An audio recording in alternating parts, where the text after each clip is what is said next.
Man, you come straight out of a comic. Ladies and gentlemen, welcome to another edition of Straight Out of a Comic Book. I love how everybody, that music just gets everybody hyped, ready to go. There we go. Hey. Yeah, man. We be trying to get y'all ready, man, especially with what we be talking about on here, man, because the conversations go into some deep rabbit holes, and it is no different today. We are talking about Marvel Thunderbolts. All right, it's out. If you're watching this, we're giving out spoilers. So if you ain't seen it, I suggest you go watch one of my other episodes that we have out. Where we talking about Captain America or doing our Saturday morning cartoon lineup. Go watch them because we about to tell a whole bunch of stuff. And I'm very honored because I have a dope guest in here today, you know, trying to get so many more of the Blurs community in here. And if you are a huge wrestling fan, he is one of the quarterbacks of the Before the Bell podcast. If you don't watch wrestling, I'm sure you have seen him going to town on some guacamole on one of these commercials that play on these streaming services. Either way, you know this face. And if you don't know those things, you also know that he is a hilarious comedian here doing stand-up across the nation. I think even across the world. I'm going to throw out there across the world to say he's doing it too. Martin Morrow is in the building. Martin, thank you for joining us. Glad to have you here. How you feeling today? I'm great. Thank you for having me. I'm excited to talk about some comic book movies, man. This is what we need. This is what the world needs. This is what our community needs. Yes, indeed. Yes, indeed, man. I'm just trying to provide that platform for us, man. But we gonna get into it. Thunderbolts, man. Thunderbolts is out. It is in IMAX theaters, regular theaters, and it has been getting rave reviews. Some have said it is the best Marvel movie ever made. Debatable. Is it a great Marvel movie? Absolutely. But we are going to break it down, talk a little bit about the movie, give a couple of our predictions that's leading into what's coming next for Marvel, as well get into some cool creative segments like play, download, and delete, and some other things. But those that aren't really familiar with the Thunderbolts, they kind of fall in that same category as the Guardians of the Galaxy. They are a team of reformed supervillains that were brought together to take on the dangerous tasks that sometimes the heroes cannot take on. They originally premiered, I believe, in the Incredible Hulk series, issue number 449. And normally they were considered to be the masters of evil because they would portray themselves as heroes, but really was over here doing some villainous shit, and led by Baron Zemo, who we have seen in the MCU, who was also displayed to have been in the Thunderbolts MCU movie. But we know a lot of things have changed, especially since COVID, especially with the changes in phase 4 and 5. And so you get the Thunderbolts that you do see here today. Now, Martin, I want to ask you, with the lineup of characters that we do have that make up the Thunderbolts, a lot of them are, I don't want to necessarily call villains, maybe slightly anti-hero-ish when it comes to this, just kind of led astray in the wrong direction. But we've seen all of them throughout the MCU. Never really gave a lot of these people a second thought, maybe outside of the Winter Soldier and Yelena. But what are your thoughts on the team that was formed for the Thunderbolts? How you're feeling about them? I think the team itself came together in a very organic manner. These are all the people who worked for Dave Fontaine. And in a way, like it didn't make it too over the top supernatural. So when they had to, you know, we're kind of jumping ahead, but when they had to fight Bob or Sentry and Void, I mean, really all one and the same. It made it more realistic. They get their ass whooped versus like there's something I read where someone said if Steve Rogers led this team, they would have all been killed. And I was like, that is exactly right. This is a team of people who are smarter because they know when to retreat. That's why they all live during their movies. Yep. Nah, I agree. And I think that's why it was even doper that it was led by Bucky Barnes, because outside of Cap, Bucky is the ultimate survivor out of everybody. The dude is like, what, 120 years old now? Yeah. And is still somehow being able to move around, do stuff, is what I believe a congressman or a senator now. Yeah, congressman. I was like, wait, when did we vote? I don't remember this. Right. I was like, was this during the blip? Like, did half the nation vote for him? Like, what's going on? Yeah. But I agree. I like the team that was put together because this movie gave us a chance to give, to give them a second chance. And I feel like each and every single one of them were an essential piece and really delivered, with the exception of one that we see in the future. And I would definitely like to talk about this person, Taskmaster. Yeah, I want to know, Bart, did you? A lot of people suspected that Taskmaster was not going to make it in this movie. Were you under the same impression that Taskmaster was going to die in this? And were you shocked at how early it happened in the film? So here's the thing. I remember the trailers kind of not even gave it away, but I was like, yo, Taskmaster is not in a lot of the trailer stuff. She was featured in marketing, pretty heavy. And I saw what they put her in like the background of scenes, but they like it's same with like a horror movie. You can always tell when a character isn't gonna be in the horror movie for long because they'll be just kind of featured in like that one part where they're walking and you're like, oh, they're dying. They're definitely dying. So I was surprised more so by how she got killed because I was thinking, oh, clearly Void or Sentry is gonna just body Taskmaster. That's something that Taskmaster can't replicate fighting style wise. So I thought, oh, she'll at least make it to the middle, but for it to be the first, like 10, 15 minutes and Ghost of all people to be the one to kill her. And on top of that, for them to kind of be like, oh, that sucks.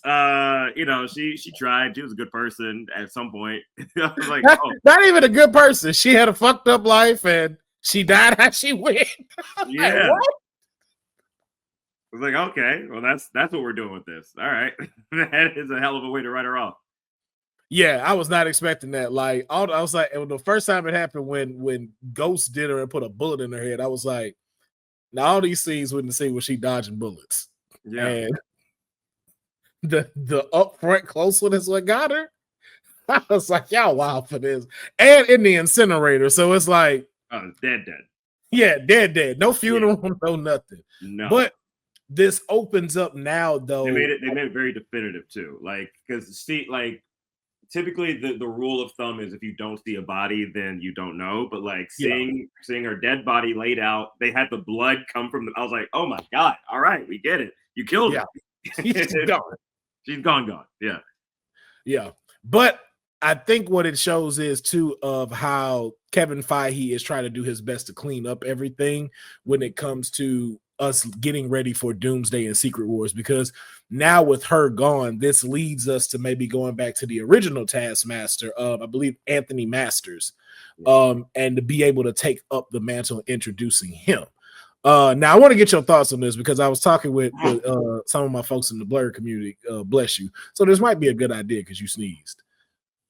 Jason Sudeikis, Ted Lasso as Taskmaster. Your thoughts on this? I wouldn't be mad at that. The only issue is Taskmaster usually wears a mask, and it'll be kind of weird to have this comedic figure play this character and play it in a manner where oh, well, yeah, it's me. All right, get ready to fight. Like, here's some quips and stuff. So I know that there are certain parts of Taskmaster's lore in the comic series that have become a little bit more comical, and like, various scenes that are now kind of memeified. But I would prefer a badass Taskmaster as opposed to a comedic Taskmaster. And I think Jason Sudeikis could play plenty of other roles as opposed to that.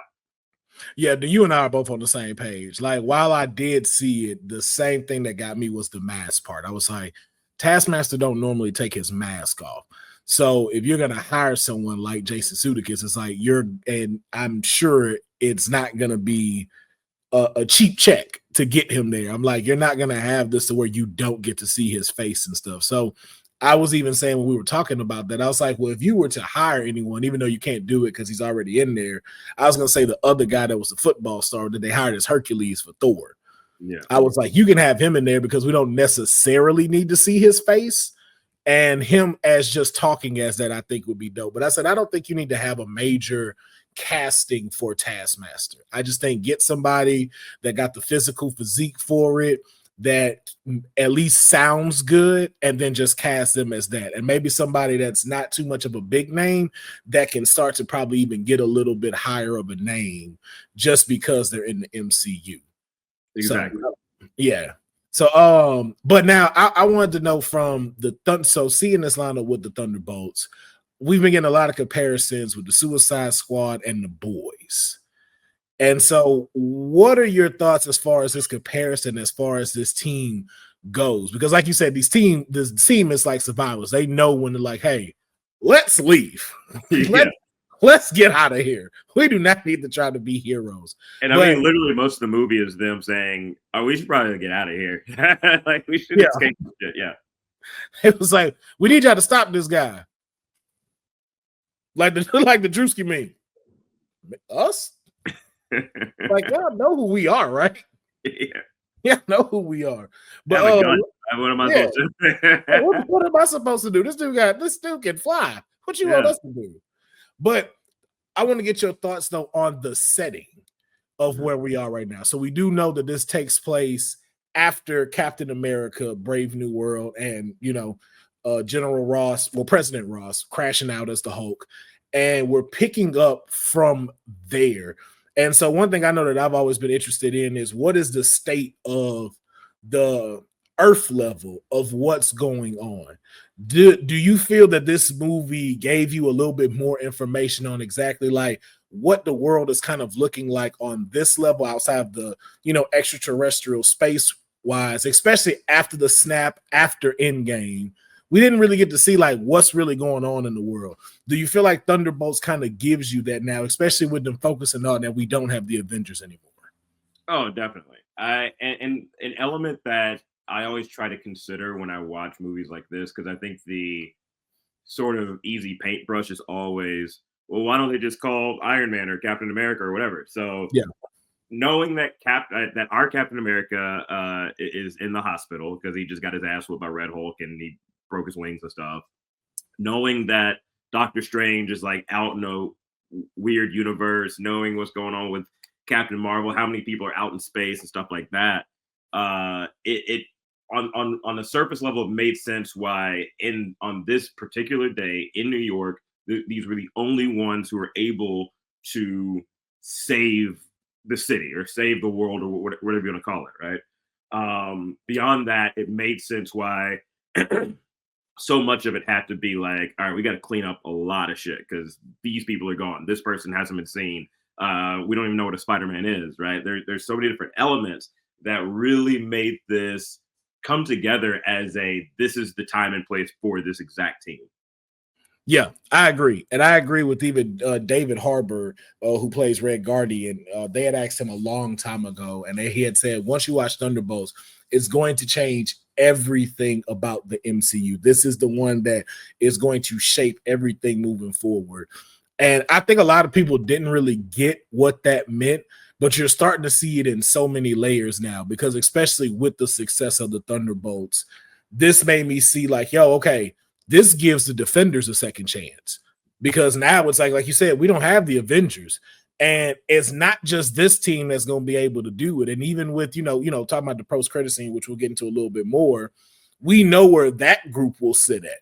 So it's like we still need the street level people of who we need to see. And so that also now too gives us the young Avengers. So I think you're going to start to see multiple groups and multiple characters who we've kind of seen sprinkled throughout the MCU now get a second chance to really give us that shine and kind of wash that bad taste of phase 4 and 5 out and be able to shine like they're supposed to. And it starts with this group of people, which is the Thunderbolts. And I saw a lot of the Suicide Squad comparisons kind of going into it, but after watching the movie, it's so far removed from anything Suicide Squad-y. I got more elements of The Boys than Suicide Squad by how abrupt things would be and how, a little bit more grounded things would be.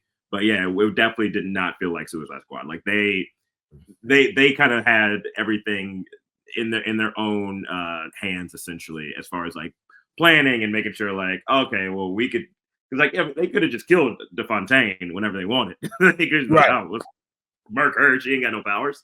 But Right. yeah, very different from Waller. Yeah, no, I agree. And I even think too, like you see some kind of little small comparisons to the boys, but I think this group stands out even more because of how each one of them brought something to the table. Like all of them are different. All of them don't really have too much of a common goal when it comes to what they're trying to achieve. Because you even saw like Ghost wasn't really trying to like, I'm like, I ain't trying to save the world. I'm just trying to not die and not have Valentina knock me off. And then, of course, you got like Red Guardian just like, yo, I'm trying to find that glory again. I'm trying to get that fame. And Yelena, who was just, chef's kiss to Yelena because she was killing it this whole movie, trying to find something new and fill this, no pun intended, but this void that's going on with her. And so I wanted to ask you, especially with this group of, characters we I don't want to say nobody gave a shit about, but it was just kind of like, okay, y'all there. Who stood out to you and really grasped you? And then which one of these motherfuckers you just still don't trust after this movie? So who really stood out to me, I'm gonna give it a tie, okay? Okay.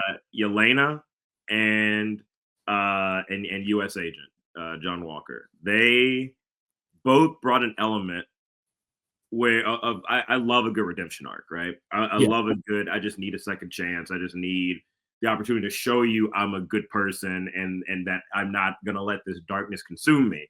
And both of them had so many elements of that because John was still trying to put on a front, like, nah, man, I know what I'm doing. My family loves me. That's all this is, baby. Come on. And for them to, when Boyd went in his head, and we saw like, he's on his phone still looking at like, okay, I'm still canceled, right? Having that part of it and having that part of it, that scene, and then them revealing like, no, man, your family left you. I was like, shit, wow. They really put that man on blast like that. And what I loved even most about that scene in particular is they weren't like, oh, you lied to us. They were like, oh no, we get it. We get it. Yeah.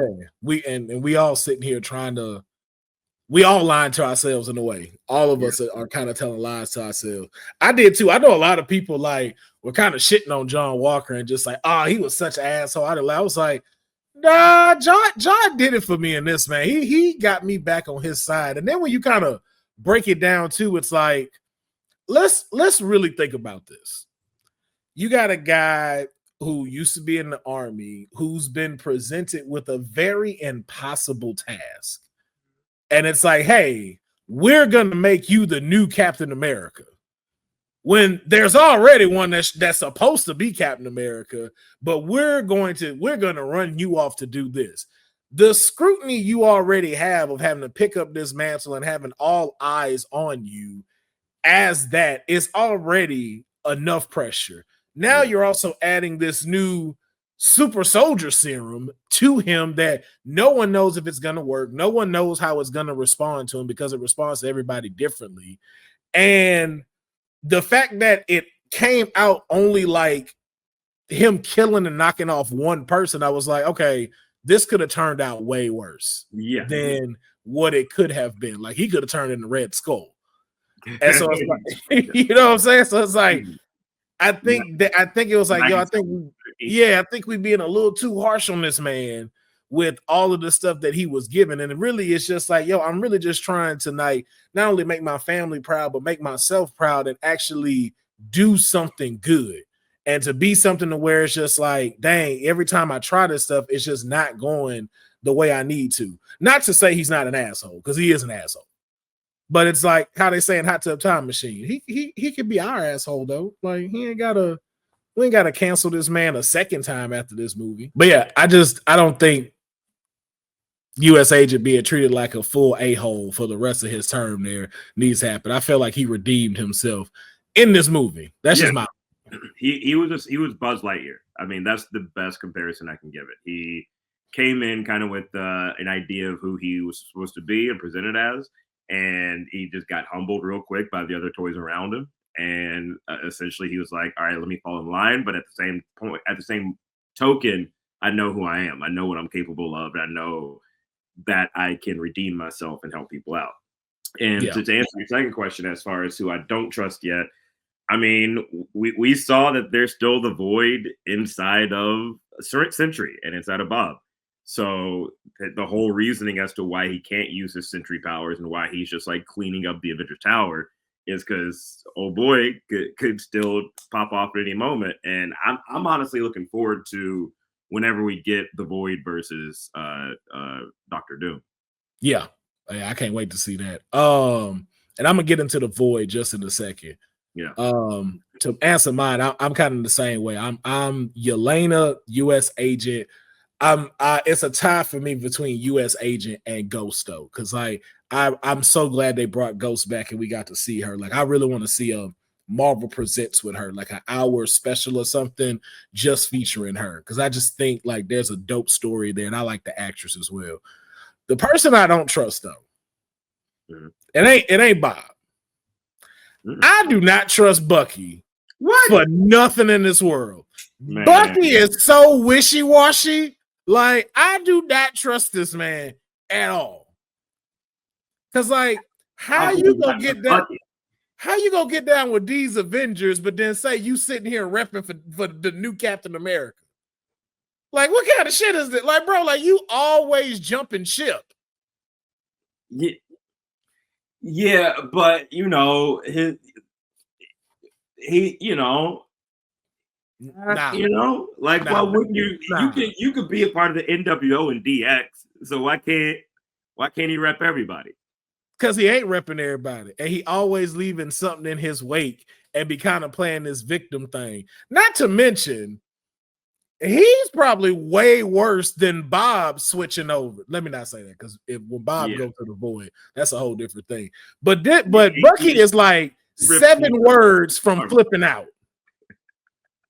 Like as soon as I say boxcar, foxtrot, this man about to, hey, bro, like, because they didn't fix that in him. They was like, yo, we don't know all the nuances in his brain that could have done that, so we don't know what could happen. Like I could find Zemo book and then it's a wrap. Yes, yeah, I didn't even consider that. Yeah, I don't trust Bucky, man. But Bucky, but I think he's healed a lot. You know, he went to therapy, aka Wakanda. Come on, man, you can't do that to Bucky. He saved everybody. Listen, I get it, but I still wouldn't fall asleep next to this dude at night. That's all I know. I'd be looking at him when we in the trenches of war, just in case, because you never know. But also too, shout out to Wakanda and Black people, because only Wakandans would think to go, hey, we're gonna give you a metal arm that you can wash in a dishwasher. Because when I thought about this, I was like, outside of how would he clean his arm? Because I know somehow you have to clean this, and how would it go? Making it machine washable, I'm like, that's genius. That is genius. That is so genius. Best tech in the world right there. Right. But now let me ask you storyline wise. So this is where we get into our portion of the good, the opportunities. I don't like to say bad, but the opportunities to do better. And then kind of those what the fuck moments in Thunderbolts. Let's start off with some of the good things. What were some of the good things that you took away from Thunderbolts and the storyline? I loved the characterization of, I've mentioned it before, but redemption. And even in seeing Red Guardian and Yelena interact with each other, and how they presented the fact that, like, yo, you haven't talked to me in a year. So how am I supposed to trust anybody? How am I supposed to love anybody, or think that I'm not just alone in this world if the person who's supposed to take care of me the most, especially after my sister died, is not doing that for me. So I love that they had this familial aspect, and also this aspect of like people having to come together and form a family, form a team. That really worked for me. I think that there are other parts of it too, of just really bridging the gap. I think a lot of times people jump the shark in terms of how a team comes together. Yeah. And this felt fully formed. Things made sense. They weren't like wasting time. They weren't like, oh my God, how are we going to do this? Oh, we have to argue about this. But they said, hey, we got to get out of here. So let's figure out a way to get out of here. And they kept it moving. Yeah, no, I agree. Those were some of like the points that I love seeing. Like we didn't see like what we'll normally see in a movie of like this. Oh, you know, they get together, then it's like this big argument where they're gonna break up and have to walk over here, do these things, and now they all got to come back together. It's like, nah, we still are in this one piece, this one thing going on. You just get a 5-minute break to kind of get yourself together.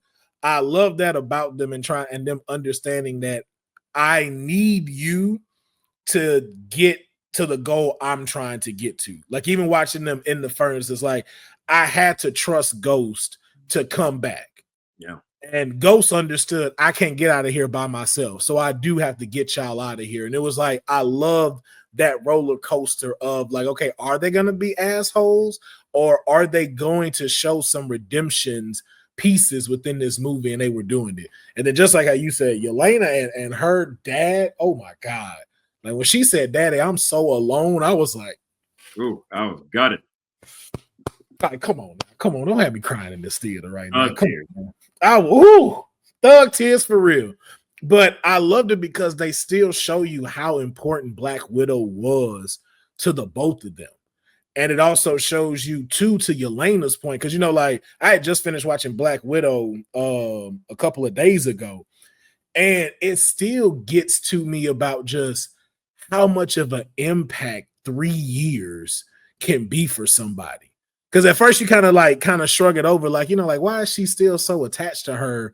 And she only was with her for 3 years. And then like for like 20 years, you never saw her and you had to go through the process with the Red Room. Like, why are you still attached to her? But it's like, yo, in them 3 years, it seems like so much happened for them to where it just connected this soul bond that never broke. And I just think that's amazing to see with her. And especially like with Red Guardian, who I also think was like the MVP of the movie, just from everything he did. But just being able to come forth and show her like in this bed of darkness that you got, like you don't see the light that you bring that I see within you. And I was just like, yo, as much as I be thinking you ain't shit as a dad, then you say stuff like this, and I'm like, come on, man. What the man? Come on, bro. What we doing? And I love the mental health aspects that they had all throughout this movie of just just being like doubting yourself, questioning yourself, like, do I deserve these things? Do I deserve to belong to just, and not even just from a group aspect as far as heroes go, but just in general, you know, like to see Bob fight with himself as the Void. It was just like, man, I like that because it took us away from what we normally see in these Marvel movies recently of big time stories, big action, and then heavy in the cameos. It's like, no, we got back to like when Iron Man came first, when Thor was here, like a great storyline focused on who we need to be focused on and what's around them that'll tie us into the next movie. I thought they did that so well with this movie. Yeah, it was well-rounded in its characters, well-rounded in its stories, and well-rounded in its message, right? It like even I was worried at one point it would go to Guardians of the Galaxy, of like, oh, if we like dance, we can kill the. But they weren't even really trying to kill the villain. They were like, we just need to stop this. And sometimes what you do to stop somebody from crashing out is you give them a hug. When that happened and they all hugged him and Bob was crying, I said, oh my, I was crying. That was 10 times better than Captain America's ending. I was like, he was just like, listen, just calm down. I was like, are y'all really doing the sun's getting real low right now? I was not feeling. He's like, hold on. Just remember your daughter. Calm down, Ross. Like, put a bad green screen. Yeah, I was like, all right, if that's what we gonna do for this, okay. I didn't like that. But this one, when they did that, are like, yo, he just need a hug and need to understand you not alone. And we got you. I'm like, come on, nah, man. Don't, man. I ain't got no tissue. I ain't got no. Man, y'all finna have me, man. Just yeah, I was boo-hooing. Because yeah, I mean, really, again, sometimes that's what you need. You need to know that the darkness doesn't have to consume you. All you need is to know that people are around you. People need to. That's in any aspect of life. So much of it is about how do you build community, and sometimes you build that community in your darkest hour. Is when you think that the darkness or the evil or the bad or how people view you or what they think of you, that's what you're supposed to be. But in reality, it's like no, you're a person who has lived a life, who's made mistakes, who's gone through stuff, and who's hurting. And sometimes when that's what's taken over you, all you need is a hug. Yeah. And I just thought it came together so well with that. And it was just like I didn't need no big crazy ending. I didn't need this like, oh, he's defeated. Yay for this. It was like, yo, like that's it. That's what we needed. That's what we needed to see. But I think that's what all of them needed to know. Like, nah, you belong. You don't have to be in the shadows. You don't just have to be a weapon. You don't have to be a failed experiment. You don't have to live under the scrutiny of a past thing that you did. It was like, yo, you're not by yourself in this. And I just thought they delivered it so well with this team.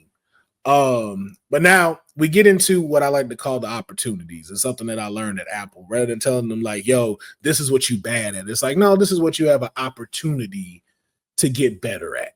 Mm-hmm. And so I want to know from you, is there any opportunities that you saw in Thunderbolts that could you have used a little work? You know, if there was anything I would have. Okay, so I have one that's insane and one that I think is reasonable. You at the right place. Yeah, I'll go reasonable first. I think they could have fleshed out Taskmaster a little bit more for us and for these characters to care about her. Especially if she's gonna die quick, then so I would have opened with maybe different side by sides, Yelena doing her mission, Walker doing his mission, Ghost doing a mission, Taskmaster doing a mission, and then you see even seeing Taskmaster's struggles in life or whatever. I don't talk to nobody. My face burnt up, so I can't get no dudes or shit, whatever Taskmaster's into. Having that, and then this person dies. There's something about I don't know if you saw Creature Commandos, right? Yeah, yeah, but that was a show that made some of these characters matter, even if they didn't really matter. You know what I mean? And that's something I would have loved to have seen a little bit more, at least from the element of Taskmaster.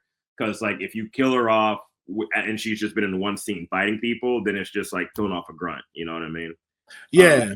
And I would have loved to have known what she was up to. I didn't need to know what everybody else had been up to, but again, just watching Black Widow, the last time we saw her, she was on the ground, knocked out, getting picked up by a Black Widow agent. So it's what happened to her? How did she meet Valentina? How did she fall into this fold? We got to kind of learn that with Yelena in the Hawkeye series, fighting off of these to find more Black Widows, and then the blip happens. I would have liked to have seen that with Taskmaster and to see what has she been up to and how did she get to this point.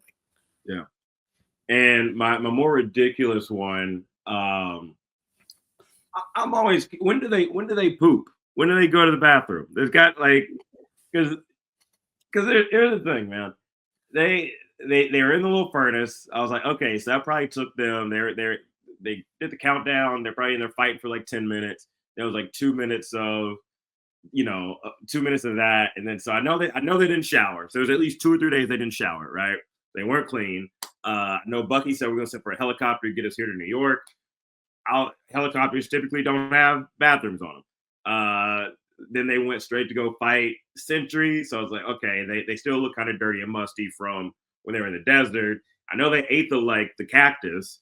So they had to process that at some point. Did they have any time to pee or poop? Did they only eat the cat? Did they have any water in between? I would hope they had water on the helicopter, but mostly when did they poop? Mark, that's why I'm glad I got you on the show, because you think of stuff I think of. Because I thought the same thing of. So is nobody gonna mention the odor? Yeah. There's no way y'all don't stink. They in Like, full there's no way. bodysuits. In full body suits, running around, sweating y'all asses out. Y'all went from desert to the city. I think maybe had been in a sewer at one point. I can't fully remember, but it's like y'all have been moving, and we already know Red Guardian don't normally be hygienically pleasing to everybody. So I'm just like, was nobody gonna bring up like, yo, y'all need a shower or something like that before this pop off? Musty. We just musty out here. Grove. Just musty and gross. I'm like, yo, when you see these fight scenes and like Yelena coming up to like tie her legs around to do a hurricane, it's like, whoo. That's what passes them out. He shouldn't even got to break their neck. They just passed out already. Yeah. Well, I didn't even get to finish the move. Yeah, because they got a whiff of you and you kind of stink. Yeah. No deodorant in that. They got 4 guns. No deodorant. No deodorant. Mouthwash, nothing. No bottle of water to kind of hit them pit stains, nothing. I'm just like, I be thinking about that shit all the time when I see like it going from like they like straight through, and it's like, so we didn't stop off at a hotel to just hit the body wash. Something. Fast and Furious. Like a lot of these, Fast and Furious is another one. So I'm like, yeah, he's been wearing that same white t-shirt for 7 days straight, brother. Yeah. And not dirty. Nothing, not a stain on it. I'm like, yo, I don't know what they washed this with for you put it on, but please teach us. Yeah. Because I got about a good 10 minutes before my white shirt is dirty, which is why I don't wear them. Yeah. I think my only opportunity I had, which I get for the sake of this movie, and also because you're presenting it to kids, but I really wish they would have showed us like the Void, like how he look in the comics, instead of just this dark version of Sentry, because this is what the Void really looked like. Oh wow. Like, imagine seeing that in the sky. Yeah, I was like, this is what I needed. I like this. This would have set off Sentry way more for me if I'd have seen him fighting this. But I get that may have been just a little bit maybe too scary for some of the audience that they're trying to bring in. So I understand why they didn't go that route. That was kind of my only gripe that I had. And then again, these are just like what I call first world problems. Nothing that it was like, okay, it ain't that big of a deal. But I wanted Sentry to just be a tad bit bigger. Because when he walked out in the suit, I was like, you are small. Yeah. Well, and I guess he was almost Steven Yeun was gonna. That's not. Yeah. Yeah, it was. But I was like, I'm glad that didn't happen. Yeah, no, this was definitely better. Because he would have looked weird in that. And I, as someone who is not overly familiar with the Void, I didn't mind this being kind of the inverse of Sentry, but I did like start kind of researching a little bit more, and I saw like the panel where the Void is taken over by symbiotes. Yeah, and so I was like, oh, so this they at least have something they can build to. Visually. So I think because this is also like first form the Void. Yeah, you're right. Yeah, so I think there's a lot that they could build to, assuming they keep this character alive and well and prospering and growing throughout the course of however many movies Pullman signed up for. Yeah, well, I hope so, because he is like kind of a crucial part to Secret Wars. So I hope that we do get to see that, especially dealing with like the Fantastic Four coming up, because there's a comic where like Sentry beats the shit out of Galactus. Like no holds barred. He was like, nah, come catch these hands. And he delivers like a Christmas present. I'm like, oh my God.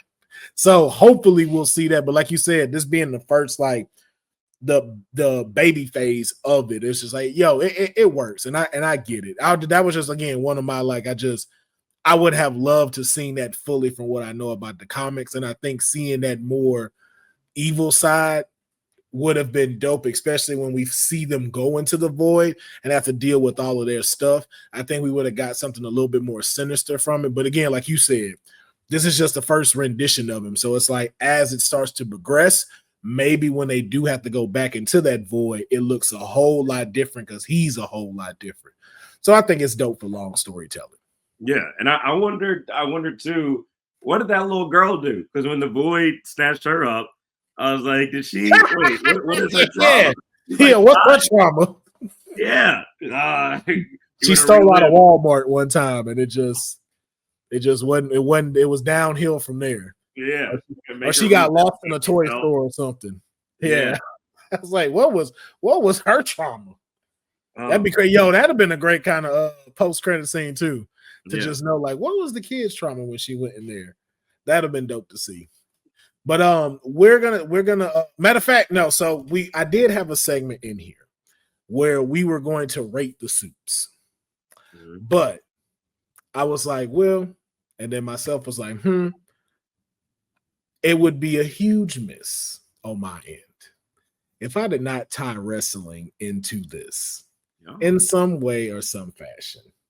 So I wanted to know from you, with the Thunderbolts that you see here, where would these characters go in the wrestling world? Would they go to WWE? Would they go to AEW? Would they go to the Indies? And then what championship would you see them have first? So let's start with Red Guardian. Where do you see which company do you see Red Guardian signing to?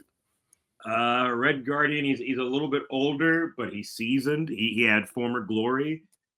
This is a dude that would pop up in TNA wrestling, and he would go for the TNA International Championship. Ooh, yeah.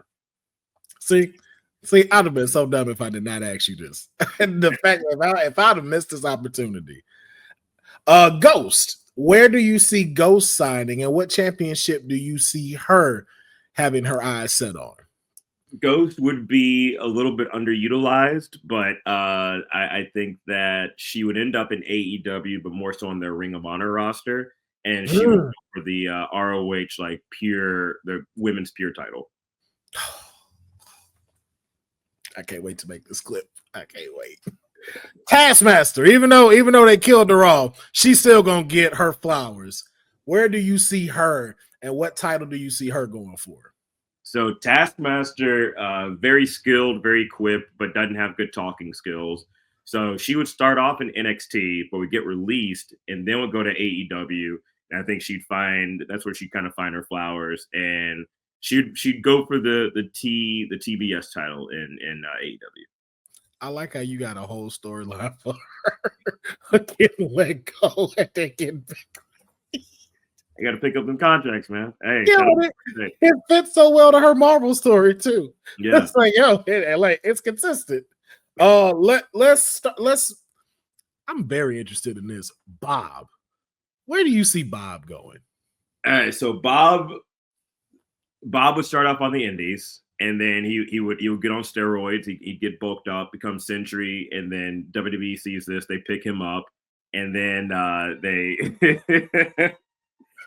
they pick him up, and then Bob starts getting into some other stuff, and they're like, "Oh, this dude's really the Void."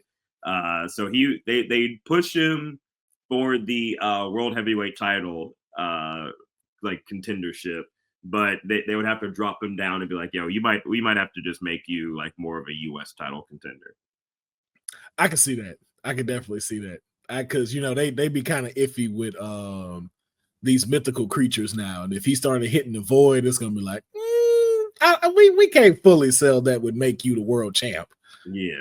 Being the Void. So I could that is incredible. All right, US Agent. I'm definitely interested in this one.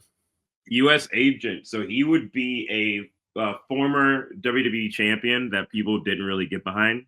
And then he would pop up in AEW, and they would also not really be feeling him there. Because they're like, hey, isn't this that dude who like killed people in WWE? Like, yeah, he's not. He's kind of an asshole though. Like, okay, so let's just send him to MMA. So he ended up like MMA, and then like having like a cryptocurrency on I love this. he would make sure you call it X and not Twitter. He would probably have one of the greatest Dark Side of the Ring episodes ever. Like that would be the top episode in whatever season they put it in. Bucky, where do you see him going? Bucky is another guy who would come in, territory dude, old school, and then I'd see him like starting off in TNA. He'd be kind of like an AJ Styles of the Marvel universe. And then he really builds a name for himself in that realm, in that space. Grows his hair out, starts riding motorcycles, stuff. Becomes kind of a anti-hero badass. Then goes to WWE and wins the Intercontinental title. I like it. God, man, I'm so glad we did this, bro, because they're just all so on point right now. Oh my God. And last but certainly not least, Yelena. That is our women's champion right there. She's the one who top brass WWE. She's on SmackDown every week doing all the kid signings and stuff. At first, people don't trust her. They don't know what to do with her. Like, oh, she was in NXT, but she was kind of like, old girl we had before who had red hair. She's just the blonde version of this, but then she builds a character of her own and builds a storyline of her own and starts seeing success in that regard to where they're like, yo, she could be the leader and the face of the company.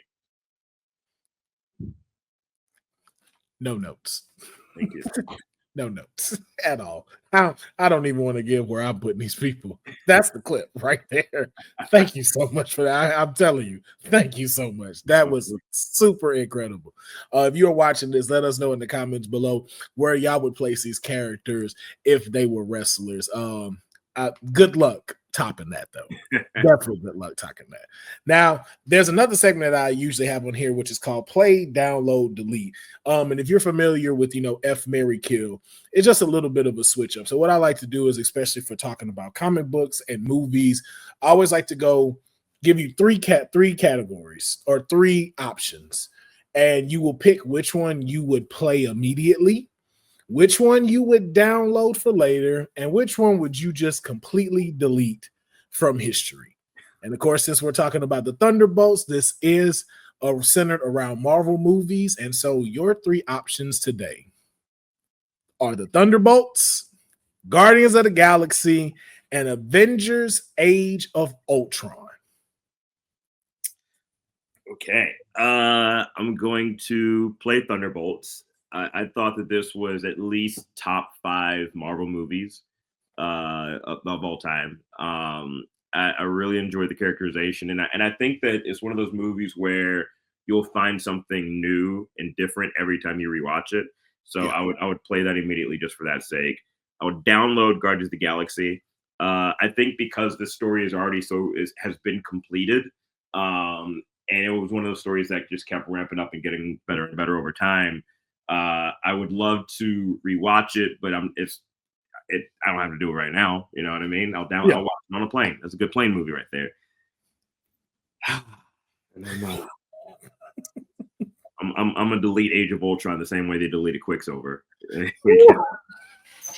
you just firing shots in and just bop, bop, bop, bop. Yeah. Get up out of here. Out of here. Well, Martin, you're not alone.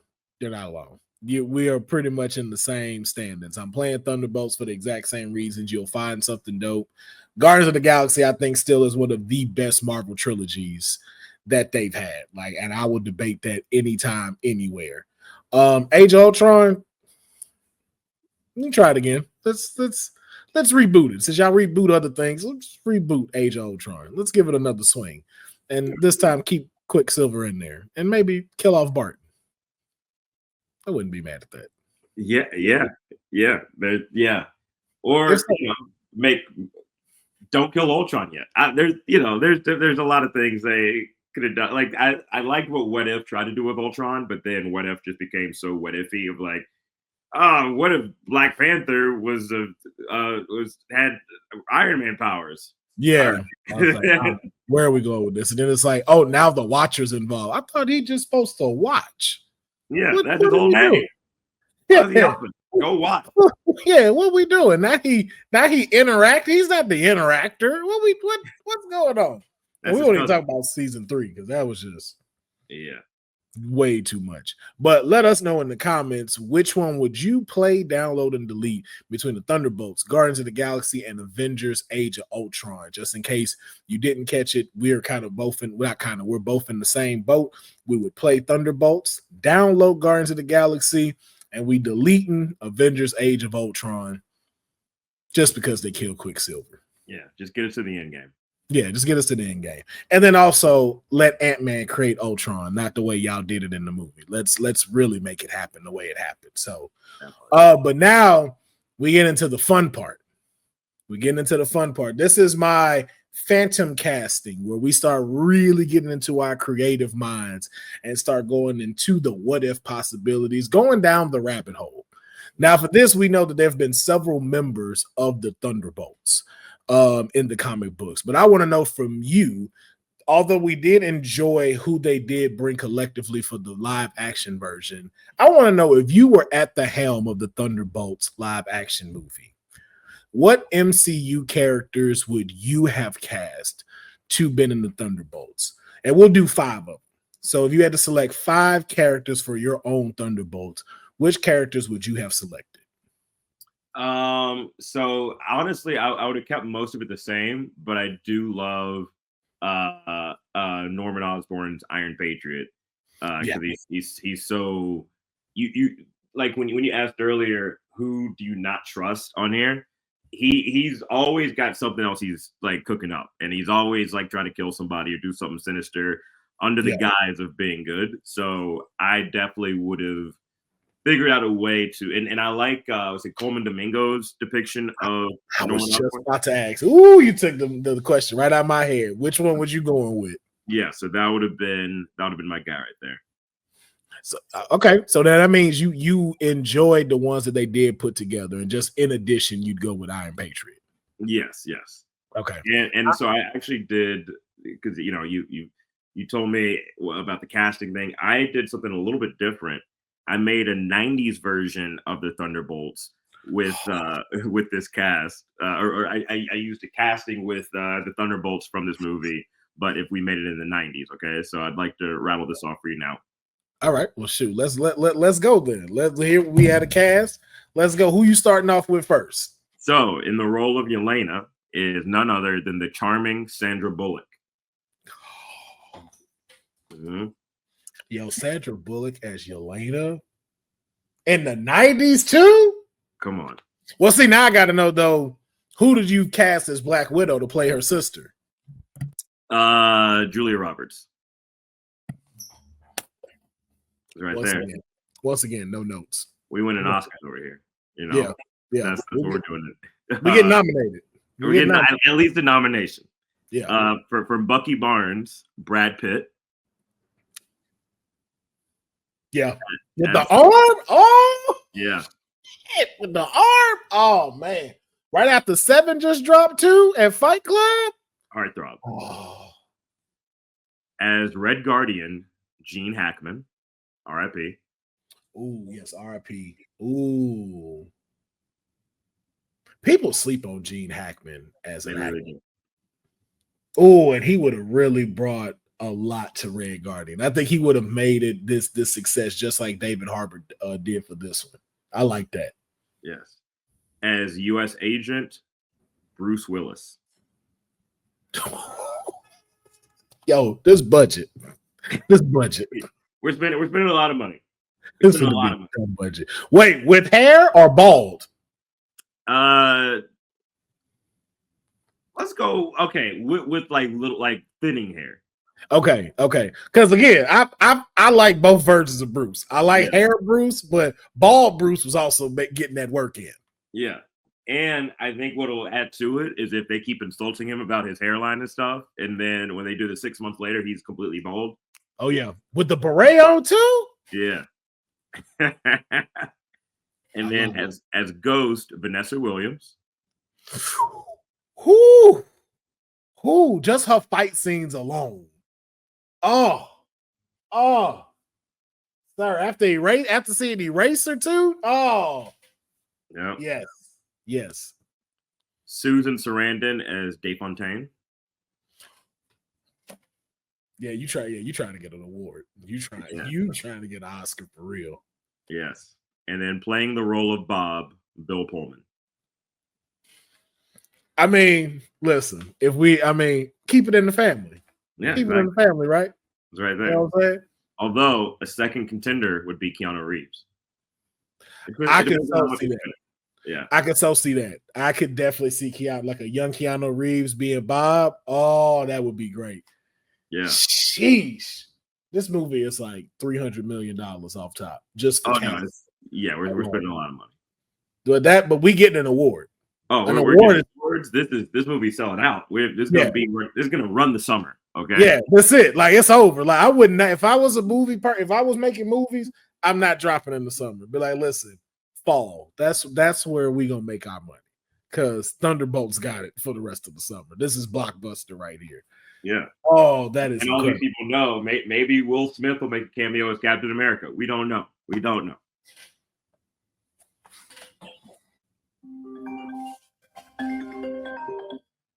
Is that Hollywood? Yeah, that was my doctor because I just noticed your heart rate went up. You okay? You've been taking your medicine. You all right over there? You're like, no, this man getting my pressure up. This man got me going down rabbit holes now. Will Smith as Cap? Yeah. That damn near could have happened now. I mean, with Doomsday. Yo, listen, if y'all watching this, I'm hoping just somebody in Morrow, it gotta be Fahi, just somebody. If you watching this, if we can get a variant of Will Smith as Captain America, just thank you. That's all we saying. That if y'all just need to cast some people, Will Smith as Captain America, let's make this happen. Let's make this happen. But yeah, I think I would even take Will Smith as Kang if we were done with Jonathan Majors. Now I do gotta ask this because you won't hear. And we are getting into our what ifs, and that does kind of lead us into, of course, talking about Avengers Doomsday, Secret Wars, and we're gonna start talking about the post-credit scene. With what you've seen happening, with what we've seen with the casting and stuff, what do you think? Do you think we will see Jonathan Majors come in as Kang between these two movies? I don't. I highly doubt it. And I feel like he is at least owed a proper send off. Because they made that character so OP'd and stuff like that, and like he seems so central to what they were building. And I guess in a way they killed him off in Ant-Man, and in a way they killed him off in Loki season 2, but that didn't feel as complete, especially when you showed us the scene of like how many Kangs there are in the universe or in the multiverse. So I think that there is more that they could do, at least to adjust the character. Even if it is, I would honestly take even like Doomsday showing up in that Kang arena and doing something where you just see like behind the shoulder and he kills off all the Kangs. I'll take that, but I don't like them leaving this kind of hanging. I think that's what really messed up so much of that last phase of Marvel movies. So I have a hard time seeing him come back, but I do believe the character could come back in some manner or be displayed in a way that at least lets that character move on. Yeah, I agree. I even think we will. I think we will see a cameo in some capacity like that, because one of the theories that I have is that Doom is going to figure out how to get to the TVA, and I think he's going to kill Loki. And then that's how he gets a hold of a majority of the timelines. And then that's when you get to see where this arena was. You see him saying, yo, it's starting. The war for all the timelines is starting again. But this time it's not the Kangs, it's Doom.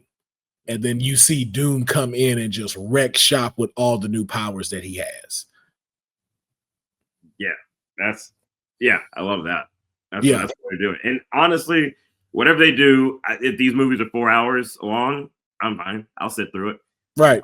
I'll go to the bathroom before. Yeah. But like, just give me an intermission. Give me just like a brief intermission real quick where it's like, okay, let me run for the bathroom. And so I can get back. And then, all right, I'm ready for the next 2 hours. Yeah.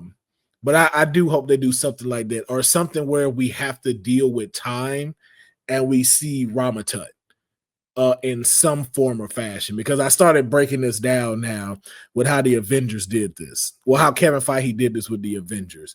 And I don't know if you caught this. Do you notice every Avengers is centered around the Infinity Stones? Mm-hmm. So first one is blue. That's the Tesseract. Age of Ultron, red, has to do with reality. Scarlet Witch. Infinity War, the Mind Stone. That was the most important one that he needed to be able to finally do the snap. The fourth one, Endgame, has to do with power, the battle of power between evil and good. Now you have Doomsday, which is going to have to do with the Time Stone, which is green. Avengers is Secret Wars, which is y'all battling for the soul of Marvel and the MCU. So Doomsday is going to have to do with time. And so if that's the case, it's like I'm hoping we get to see some version of Kang, even Nathaniel Richards. Like I'll take a Nathaniel Richards if need be. And like you said, but giving him his proper send-off. Like I don't want it to be just like I would hate for it to be like the last thing I saw of Kang is him get his ass whooped by Ant-Man. Yeah, because that was insane. I was like, this is what we're doing? This is what we doing? Like, yeah, I know Kang ain't got hands like that. Like I know, like, you know, he was bullied. Yeah, and he's a scientist, but I'm like, Ant-Man though? That's what we doing? Ant-Man? Okay. All right, if that's what we going with. Now, we're gonna talk about this post-credit scene. And I want to start with first with, of course, us now knowing that the Thunderbolts and what the asterisk meant was we got the new Avengers. Yeah. But your thoughts on this? A lot of people have been complaining about that they got spoiled after the weekend, and it wasn't that significant of a part of the movie to where it took away from what the movie means and what it will lead to, especially now knowing that, you know, there's what what's the next movie coming out? Fantastic Four. And then Avengers Doomsday comes out next year. So I don't think it killed anything for real. It doesn't. The only thing I would say I was against is feeding into this new audience that has to know everything in order to go see the movie. Yeah. And I've definitely complained about that before, like on media through content, that like I don't like that this new generation of moviegoers has taken away the magic of wanting to go see a movie. Like, it's like, why do you need to know everything that's going on? Why do you need to know the cameos? Why do you need to know so much of the plot just to go pay $20 to go be impressed? Yeah. Like, I just need one trailer and I'm like, either I'm hooked or I'm not hooked. But even if I'm not hooked, it's like, okay, it's Tuesday. I got $13. Yeah. Let's go check this out. I have an AMC A-list, Stubbs Reward, all that jazz, man. Sometimes I don't even need a trailer. And in fact, sometimes I prefer not to see a trailer because I feel like a lot of trailers tell you everything. So yeah, if I see the title of a movie and I see I got like 2 hours to kill, I might just go see that movie just for that. Like there's at least 4 movies that I'm like, man, I wish I would have gone to see Death of a Unicorn because I don't know what it's about, but now it's gone. Why are we, Martin, bro? Why are we here right now? Because I was literally just about to say that the example was I went to see Death of a Unicorn based off the name. And it was great. It was right to the point. It was everything that I needed it to be. I was like, did not mind paying $7 to see this. I did not waste 2 hours of my time watching this movie. I think it's on Prime now, though, too, if you want to check it out. Okay. But it was a good movie. It is one of those, like you said, don't know the trailer, just know the name. Saw that Paul Rudd and Jenna Ortega's in it. I got 2 hours to kill. Let's go check this out. And I wasn't mad. I just think that that's the stuff that we need to get back to, instead of films and film studios being so scared because they've put so much money into it that it's not going to make its money back. It's like, yo, like, you want us to have faith in your story, have faith in us that we'll go watch it, rather than telling us everything. Because that's what I felt about with Deadpool. I was like, yo, like, why did y'all tell me Gambit was in here? Why would you show me X-23 2 weeks before the movie is about to drop? I'm like, what? Like, yo. Yeah, I hated that. I hate it. let me go. And so I avoid Twitter now for that reason. So I try to avoid Twitter from any, because I feel like that's the main place where movies go to get spoiled. And I hate when it starts leaking. And like, don't bring that to Instagram. This Instagram is for looking at butts and and funny videos, right? That's it. So yeah, y'all leave that over there. Don't bring that over here. Yeah. It used to be safe over at Instagram. Then they'd be like, because you used to be like, hey, spoiler if you slide over. It's like, okay, cool. At least you prepared me. Now it's just like, boom, new Avengers. What the fuck are we doing? Yeah. It's just Monday. It's only been out 3 days. What the fuck is going on? Yeah. Wait, at least give it a week. Give it a week. A week. I'm just like, okay, after a week, if y'all want to say something, you want to talk about it, understandable. It's like, and then 2, if you haven't seen it yet, you can avoid those before it's time to go see. But 3 days? Yeah. Like, it's just Wednesday and y'all already telling stuff. Yeah. Crazy. But the mid-credit scene, we see the new Avengers Tower, loving the logo. Yep. We see them in the new suits. Of course, we also see Red Guardian being Red Guardian, and then learning that there's now beef. Captain America is suing for the rights to the Avengers name. Which is crazy. Last I remember, Captain America wasn't making a ton of money being Captain America. I remember when it was Captain America on Disney Plus, and my man was like, "Yeah, we might have to sell the house." Couldn't get a bank loan. Couldn't get a bank loan. Save the world. Yeah. Which also made me wonder too. In the new Captain America, I was like, "Yo, who's funding him?"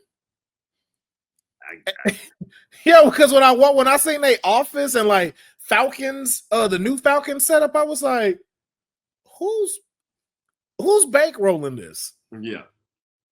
And they never cleared that up. And I'm like, so do you work for the government again?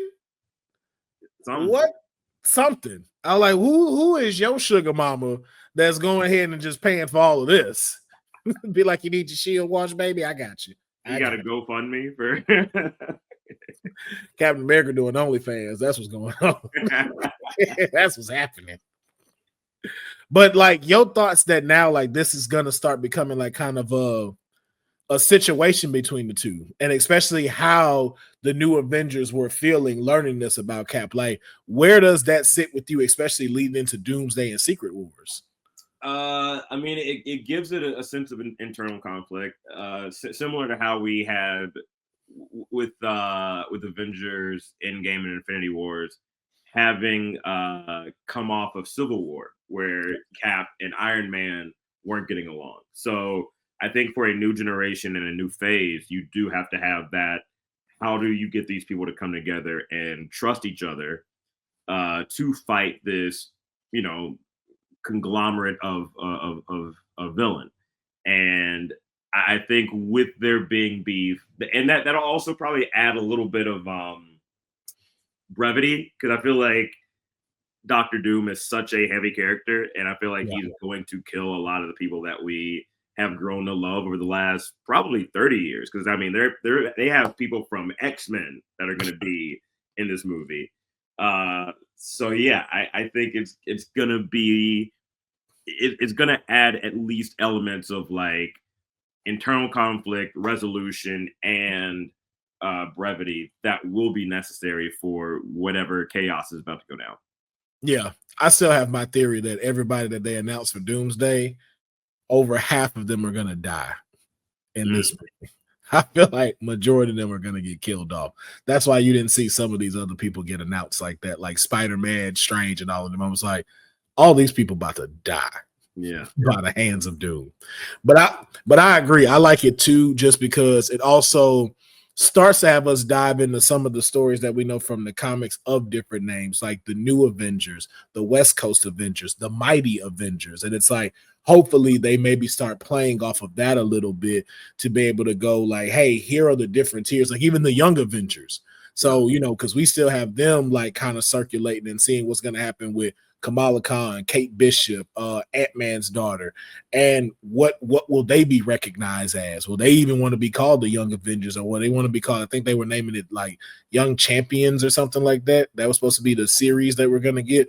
Who knows? But I think it shows a great placement of people who want to step up to try to protect this place, and where all of these fall under. Like, who's going to be street level? Who is dealing with, space threats and what's happening? Which was also very interesting because they said that something happened in space just now that they weren't being told. And it's not the images that we're seeing here, which is, of course, we revealed that the Fantastic Four ship that was just coming into orbit. Something happened prior to that. And so I'm curious, what do you think happened before we saw this Fantastic Four ship that the Thunderbolts and the New Avengers are not being let in on? Ooh, I mean, it could be a myriad of things. We did, we left the Marvels with Captain Marvel and Miss Marvel kind of being sent back and trying to figure things out. We know that there is this other rift that has Polaris and Beast. Like there's so many different elements of people who are in space right now, and so much is ripping through space. So I think it could just be another rip in space, but there has to be a reason the Fantastic Four is coming here. My theory is they are chasing the Silver Surfer. I think that Galactus conquers their world in Fantastic Four, and we're seeing a defeated Fantastic Four having to come to Earth 616, and Silver Surfer maybe leading them away, maybe trying to run away from them, or is helping them. Yeah, I have a different theory. What's there? I don't think that's the Fantastic Four. Really? I think that's Doom masquerading as Fantastic Four. I think Doom stole their ship and figured out how to get over here. I think that because what I saw in the trailer that kind of had me thinking was, I think we're picking up on a Fantastic Four that has been here for a minute. Like that has went through a whole bunch of stuff. And I think that includes defeating Dr. Doom.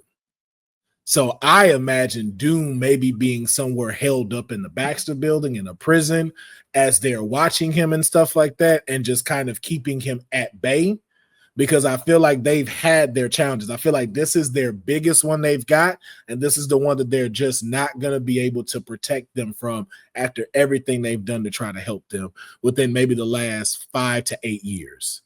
And so I think in leaving them and then leaving it to the planet to die, you have Doom escape, Doom hop in one of these ships, and then he beats them here.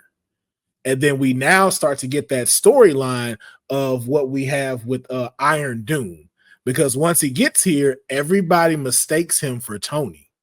And so if you think about it, this is a Doom who has nothing, comes here and finds out he looks like a dude who's a billionaire, who has an entire company dedicated to this technology. And remember, in this storyline that they had, there was one where Tony and Doom were roommates in college, and then Doom switches them to where he becomes Iron Man. And I think that's what you're going to see happen here in Doomsday. He's going to take control of Stark Industries, build himself a suit, and get all the technology he needs to start Secret Wars. Now, I got to ask you, are you recording this from your kitchen right now? Because you cooking. You cooking. I appreciate that, man. Because what gave it to me was, I was like, this ship don't look like they regular ship. Like, this is like the first ship that they took when they went and got their powers. Because when you see it when the planet was exploding, I'm like, yo, this is a different ship. And so if you think about them leaving the planet to die, who else to try to get off this planet and know how everything works than Dr. Doom? That's facts. That's real. Wow. And I think that's what sets up Doomsday. And just like you said, with the rift that we got, who's to say he didn't go there first? Yeah. Yeah. I mean, that's a good way to do it. Yeah. Cooking boy. I appreciate that. I appreciate that, man. But I do want to get just a few more things as far as like with that happening. Do we see any we said that we're gonna see some deaths. Mm-hmm. Do we see any big signature deaths? And if we do, which one do you think? And it's like, yo, I don't see it happening, but if this happened, Marvel, you ain't shit for this. And give me my tissues. One that I think would really mess me up is if they brought in like Halle Berry to kill her off like that, because she wasn't. I thought it was odd that she was not listed as one of the not listed as one when they did that like long reveal of all the chairs. Oh, yeah. So I was like, oh, that doesn't really make sense to have this whole X-Men team here, but not have Storm, right? Yeah. When you have Nightcrawler and all these people, Gambit, who we just got introduced to. Yeah. So yeah, that Halle Berry Storm was a character I really, as a young lad, I I grew up to be fond of. But one that would like tearjerker. Honestly, Bucky. I feel like Bucky's been through a lot, and if him and our new Captain America have this falling out and have these issues, and that doesn't go resolved, and Bucky gets killed, I think that would be like that. You have 4 more movies right there just based off of the guilt alone. Yeah. No, I agree with that. Just like you said, with everything Bucky they went through, to catch that L, I as much as I don't trust him, I'd be like, well, I didn't want him to die though. Like, yeah, we didn't have to do that. Like, let's let Bucky see his 150th birthday. Like, what we doing? Why we cutting this short? Yeah. For me, Miss Marvel, if Kamala Khan dies, I'll fucking lose it. Yeah. Not even just for her sake, for her family's sake. I'm like, don't you dare show me her family learning that she didn't make it. I'm gonna lose it. Yeah. Because even the actor, she loves that role so much where you're like, play it forever. Yeah. Especially with the X-Men coming, and we now learned in the comic books that she's actually a mutant. Yeah. And now that they've actually put it in the story, so I'm just like, let's make that happen. But I do want to get your predictions on that. So leading into Doomsday, before we get out of here, leading to Doomsday, we know that leads to Secret Wars. What are your predictions on what happens in Secret Wars, and where does that lead us to after the movie is done? I think with Secret Wars, that's because, again, I think you mentioned earlier, so much of what this phase hinges upon is cleaning up the messes made in previous movies, previous universes. So my biggest prediction is they bring in Morbius to die. They bring in y'all gonna leave Morbius alone, man. Okay. They bring in Craven to die. They bring in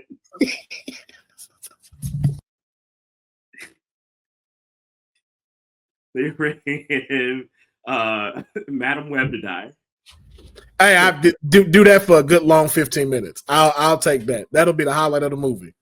They bring in Nicolas Cage's Ghost Rider to die, and honestly, I think this would be a good way to kill off like the actors that are like 80 years old. So there's not really much you can do with Ian McKellen. God bless him. Great Magneto. He's too old. Him and Patrick Stewart. I ain't like Patrick Stewart. After Logan, I was like, he ain't got too many more of these where he could be playing for Press X. Yeah. So go ahead and let's wrap our boys up before they wrap themselves up. You know what I mean? Exactly. My big theory is I don't think 616 is gonna survive. What? I don't think 616 is gonna make it. You think they create a new one, or you think they just I think a whole new world gets created, and this one is going to be where mutants exist. I think all of them are going to get destroyed, and it puts it into one timeline. And I think that also gives another reason for you to put Kang in here, because Kang lets y'all know, like, yo, because if you think about it, he's already had a Secret Wars, with himself, and he had to make it into one timeline. That's going to come back up. There's no way you gave us that with Loki, and that doesn't come back up. So I think that's what Secret Wars is going to lead to. What's going to be the one significant timeline, and which ones are going to make it, which ones are not. And like you said, I don't think we're going to have the old heads make it into this new one, but you'll see that we have new mutants that are in there. We'll see which person that is going to be the new Thor. I think we actually get a new Black Panther in Wakanda so we can continue that story. But I think we get a new Earth and a new reality for it, and it's not going to be called 616. Yeah. Okay. And they age up baby T'Challa. Yep. Yeah. And I think what's the dude from what is it? Dang it. What is that man's name? From Snowfall could play T'Challa. Okay, I wouldn't mind that. But my big one is Eldest Hodge from Alex Cross. Yeah, that's who I want to be T'Challa. Who's Hawkman right now? Yeah. Well, he's not Hawkman now. He ain't Hawkman in James Gunn. Yeah. So I'm like, hey man, he ain't doing nothing. Go ahead and make that man Black Panther. Yeah. But if they really want to impress me, who come save everything? You just start hearing an engine revving. All of a sudden, you see a black car and he's fighting for family. Vin Diesel come save everybody in Secret Wars. But as Dominic Toretto? As Dominic Toretto. He just drives the car into Galactus' eye and kills then Galactus falls on top of Doom, and that's how they end the movie. That's how they end the movie. And then the end credits is Tyrese and Ludacris. Crazy. Talking about where y'all at? I'm in front of the Swarmer station right now. Where y'all went? They start roasting Tyrese for no reason. For no reason. Just him and Ludacris sitting outside the Swarmer place waiting on Vin Diesel. And it just go off. I'm like, Marvel, you've done it again. You know what's funny about Fast and Furious?